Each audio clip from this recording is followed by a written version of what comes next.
கிறிஸ்துவுக்குள் பிரியமுள்ள சகோதர சகோதரிகளே, பலந்தரும் தேவன் எபிசோட் 1988க்காய் கர்த்தரை துதிக்கிறேன், மகிமைப்படுத்துகிறேன். இந்த நாளிலும் எரேமியா 33 அதிகாரம் 7வது வசனம், நான் யூதாவின் சிறையிருப்பையும் இஸ்ரவேலின் சிறையிருப்பையும் திருப்பி முன்னிருந்தது போல அவர்களை கட்டுவிப்பேன்.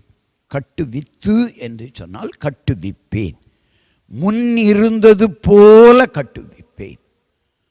சில சூழ்நிலைகளில் பாருங்கள், நம்முடைய வாழ்க்கை நன்றாக போய்கொண்டிருக்கும். திடீரென்று ஒரு வியாதி, திடீரென்று ஒரு இழப்பு, நஷ்டங்கள், பிரச்சனைகள் வந்த பின்னாடி அல்லோலப்பட்டுவிடும் வாழ்க்கை. ஆனால் கர்த்தரிடத்தில் ஜெபம் பண்ணுகிற பொழுது கர்த்தருடைய வார்த்தை அப்படி கஷ்டப்படுகிறவர்களுக்கு பரலோகத்திலிருந்து வரும்,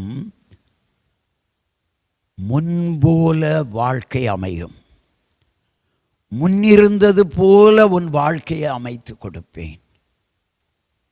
முன்னாடி எப்படி பிரச்சனை இல்லாமல் இருந்தாயோ, முன்னாடி எப்படி வேதனை இல்லாமல் இருந்தாயோ, அதை போல உன் பிரச்சனைகள் இல்லாத வாழ்வாய் உன் வாழ்வு அமையும். கர்த்தர் உனக்கு சமாதானத்தை தருவார். சமாதானமுள்ள வாழ்க்கை உனக்கு அமையும். கண்களை மூடி ஜெபிக்கலாம். எங்களை நேசிக்கிற நல்ல தகப்பனே, யார் யார் நன்றாக வாழ்ந்து இன்றைக்கு வேதனையோடு வாழ்ந்து கொண்டிருக்கிறார்களோ, அல்லது எந்த தொழில் வியாபாரம் நன்றாக ஓடி திடீரென்று நஷ்டத்தில் விழுந்து கொண்டிருக்கிறதோ,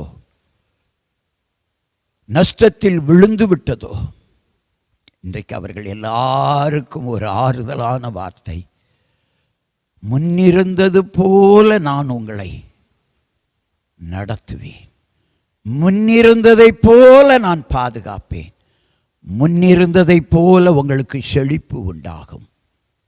இந்த நாளிலே உங்கள் வாழ்க்கையை குறித்து கர்த்தர் பேசியிருக்கிறார். செழிப்பை முன் இருந்தது போல கர்த்தர் கட்டளையிடுவார்.